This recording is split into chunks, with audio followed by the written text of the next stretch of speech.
selamat pagi. Kita ketemu lagi di minggu ini untuk belajar pelajaran IPS kelas 7 semester 2. Minggu ini kita akan belajar tentang tindakan, motif, dan prinsip ekonomi. Nah, perhatikan gambar berikut ya.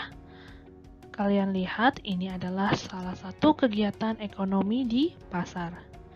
Apa yang mendorong tindakan ekonomi mereka? Tindakan mereka didorong oleh kekuatan yang ada pada diri mereka. Motif adalah kekuatan yang ada dalam diri manusia untuk melakukan tindakan atau kegiatan. Motif dibagi jadi dua. Ada yang dari diri sendiri dan juga ada yang berasal dari luar atau dari orang lain. Segala tindakan manusia untuk memenuhi berbagai kebutuhan hidupnya disebut dengan tindakan ekonomis. Tujuannya adalah untuk mengendalikan agar pengeluaran tidak melebihi pendapatan. Setiap orang melakukan kegiatan selalu didorong oleh keinginan untuk memperoleh sesuatu. Seperti gambar berikut, ada pembuat sepatu, ada juga pekerja kantoran. Mereka bekerja karena ingin memperoleh sesuatu. Kira-kira apa ya? Pastinya untuk mendapatkan penghasilan. Keinginan atau alasan yang mendorong manusia untuk melakukan tindakan ekonomi seperti yang tadi disebut dengan motif ekonomi. Motif ekonomi dapat dibedakan menjadi 4 macam. Yang pertama, motif untuk memenuhi kebutuhan. Yang kedua, motif berbuat sosial. Yang ketiga, motif untuk mendapatkan penghargaan, dan yang keempat, motif untuk memperoleh kekuasaan. Yuk kita bahas satu persatu. Yang pertama, motif untuk memenuhi kebutuhan. Ingin memenuhi kebutuhan untuk mencapai kemakmuran ialah motif yang paling penting yang mendorong manusia melakukan kegiatan ekonomi. Ya, kalian tahu kan? Setiap orang bekerja pasti untuk mendapatkan uang untuk memenuhi kebutuhan hidupnya. Memperoleh penghasilan adalah harapan dari setiap aktivitas yang dilakukan oleh manusia. Nah, jika penghasilan utamanya tidak mencukupi, maka manusia berusaha mendapatkan penghasilan tambahan dengan melakukan kegiatan ekonomi lainnya.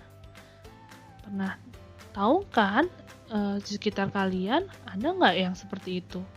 Pekerjaan utamanya misalnya sebagai pedagang, tapi ada sampingannya, misalnya dia mengajar les, seperti itu.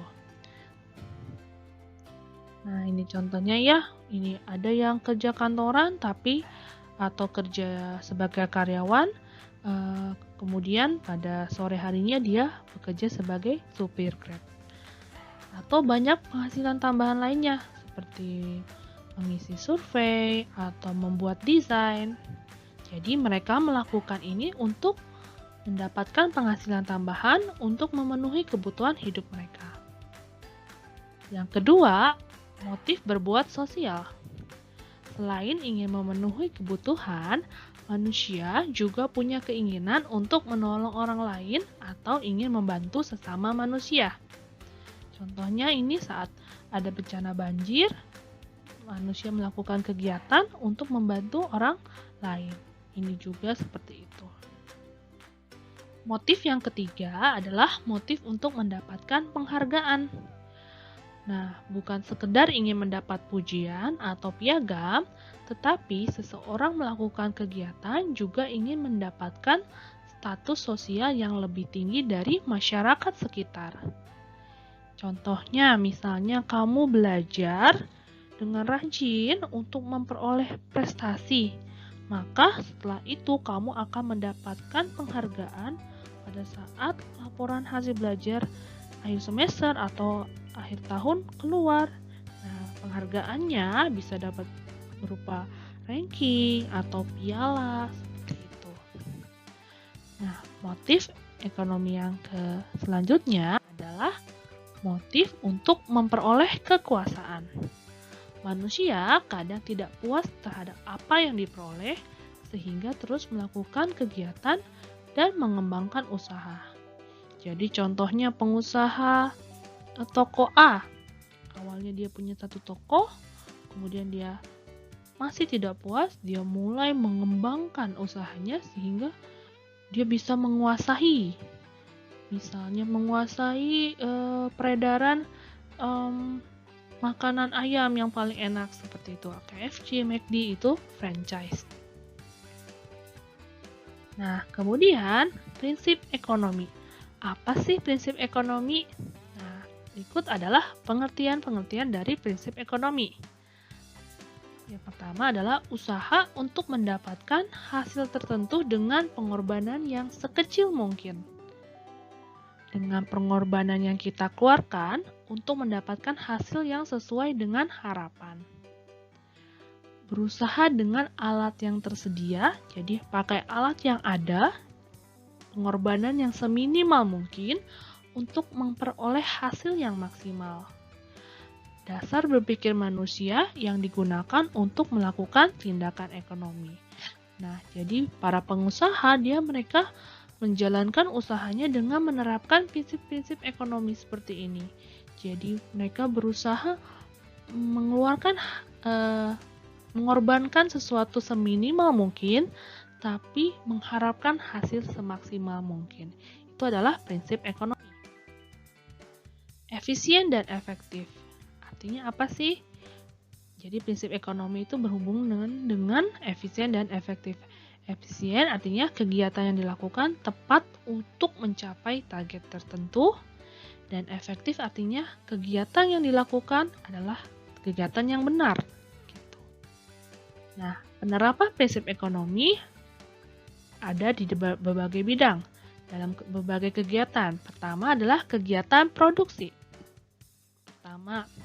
Contohnya apa sih? Menggunakan bahan baku dengan mutu baik, kemudian mendirikan tempat usaha dekat dengan bahan baku supaya untuk menghemat biaya pengantaran. Yang ketiga, menggunakan tenaga kerja dengan upah murah. Makanya biasanya pabrik-pabrik perusahaan besar seperti iPhone, Adidas, Nike, mereka membuat pabrik di negara-negara dengan tenaga kerja upah murah untuk menekan biaya produksi. Kemudian selalu hemat dalam biaya produksi.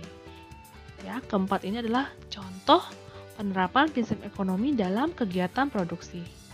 Nah, kemudian dalam kegiatan distribusi.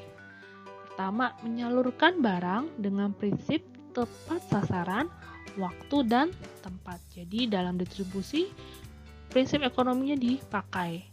Menempatkan perusahaan di antara produsen dan konsumen. Jadi distributor biasanya diletakkan di tengah-tengah gitu, antara pabrik dan konsumen supaya menghemat biaya. Kemudian memberikan layanan dengan baik, lalu menggunakan sarana distribusi yang murah. Selanjutnya, dalam kegiatan ekonomi, dalam kegiatan konsumsi, penerapan prinsip ekonomi contohnya adalah membeli barang dengan memilih terlebih dahulu. Jadi dipilih, ditimbang, wah ini mana yang paling menguntungkan. Memilih barang yang kualitas bagus, kemudian membeli barang sesuai dengan yang direncanakan.